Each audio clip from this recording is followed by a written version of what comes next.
านเจ้าสิทิ่มไม้ไปบอกกับอายว่ามีเพียงช่องเฮาไปบอกกับเขาเจ้าสิว่าจังใดเห็นว่าไอ้โง่ชงชานอายแน่สามวัยสิตัวให้ตายคุณบ่น้องจึงจะพอโลกคนอื่นโลกได้แบบบ่ยำเก่งแต่หลอกตัวเองเจ้าตัวบ่ได้ดอกน้องเห็นว่าเงียบเงียบแห้งได้ใจเจ้าฉันบ่มือใดเด้เจ้าจะพอดอกล้อผู้ชายหลายคนอย่าตัวลายอายยันตายทั้งเป็นทั้งที่เห็นบอกก้าวเอายานเจ้าสับชนสิให้เขาไปหรือให้อายเจ็บดีหน้ามนถ้าเลือกหักทั้งสองคนอายนี้มันหาบ่ได้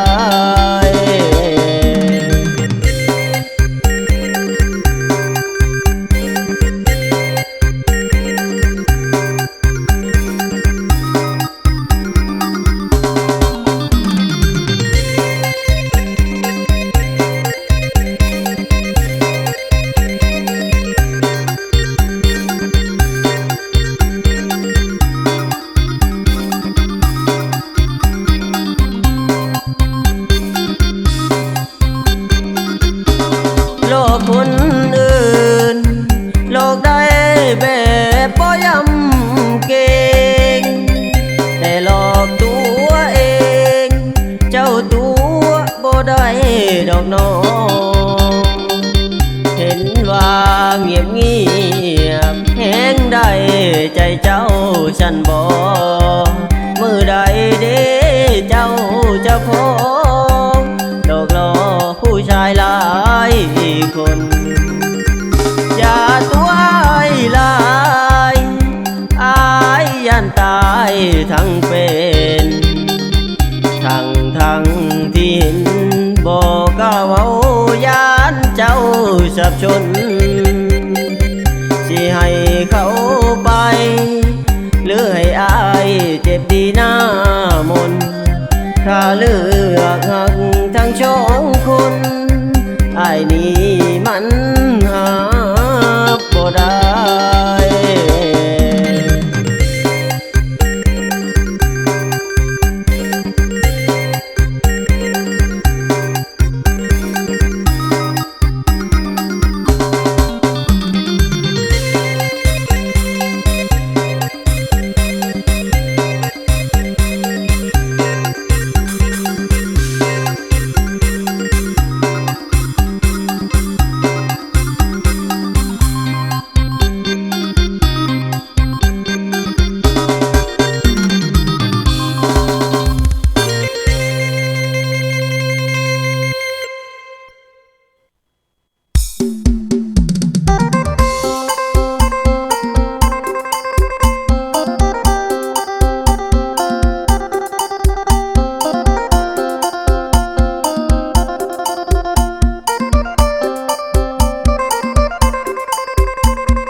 ปานใด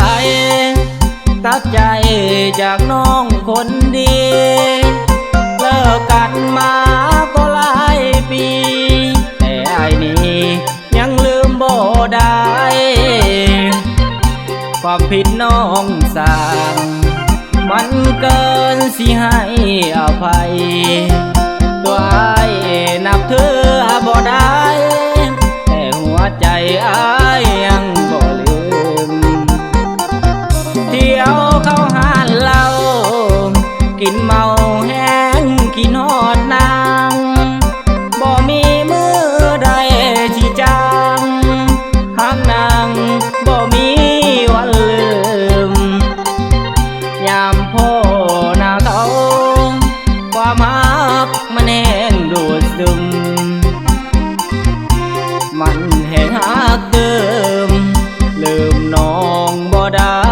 ยอดชูตัดใจจากน้องยากกว่าใจมองหาป่าบ่ได้เห็นหน้าเห็นหลังคาบ้านก็พออยู่เก็บเสียงน้องฝาก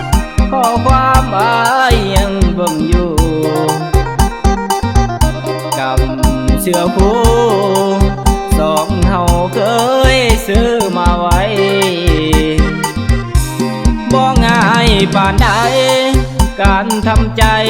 จากคนที่ฮักน้องคงสิบ่ฮู้จักว่าอ้ายฮักน้องน้ำเพียงใดคิดเห็นความหลังมันยังข้างฝังในใจ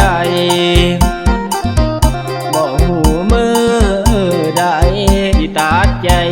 จากน้องคนดี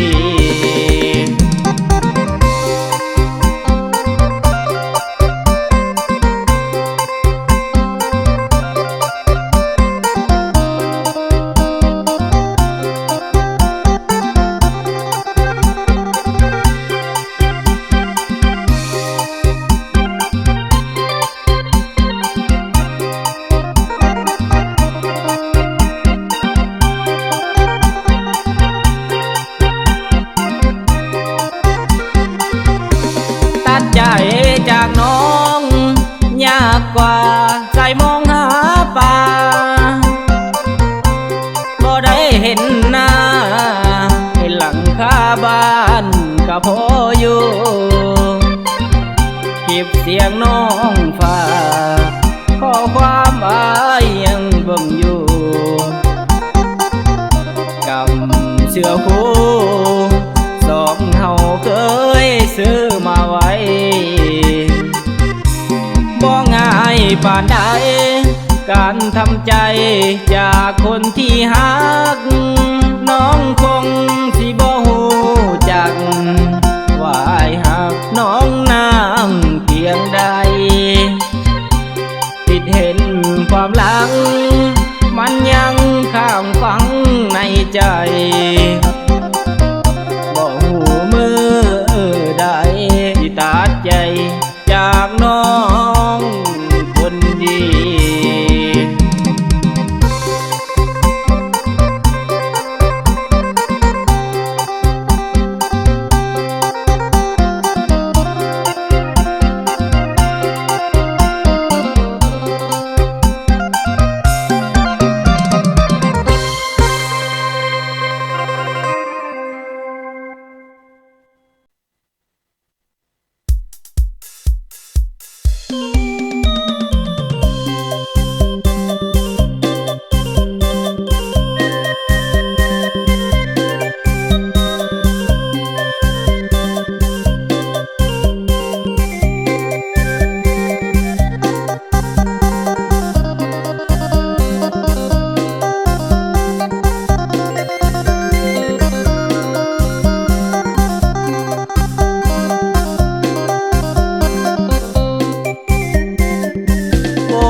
นั้น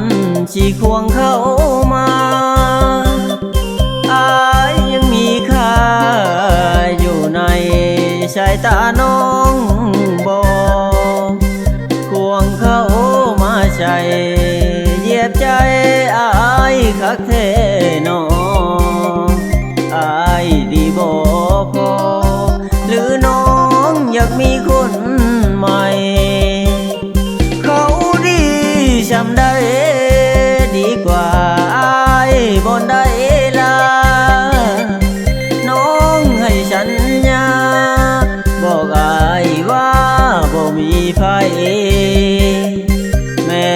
เดีเว้า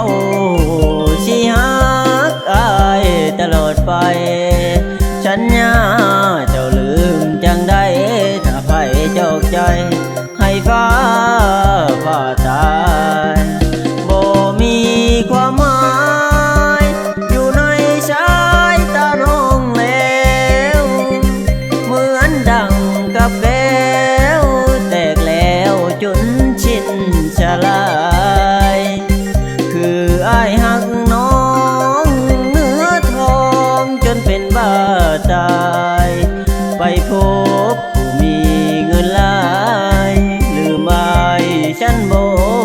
คนดีไปหักเขาช้าคันว่าเขาดีกว่าอายเขามีเงินหลา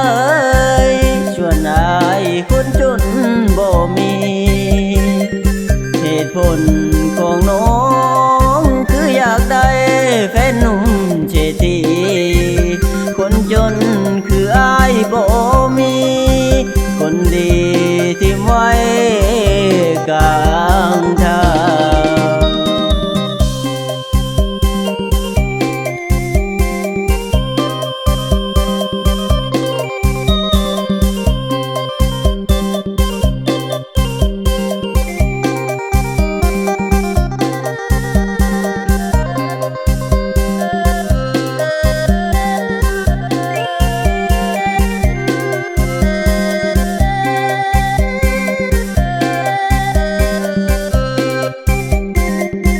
บ่มีความหมา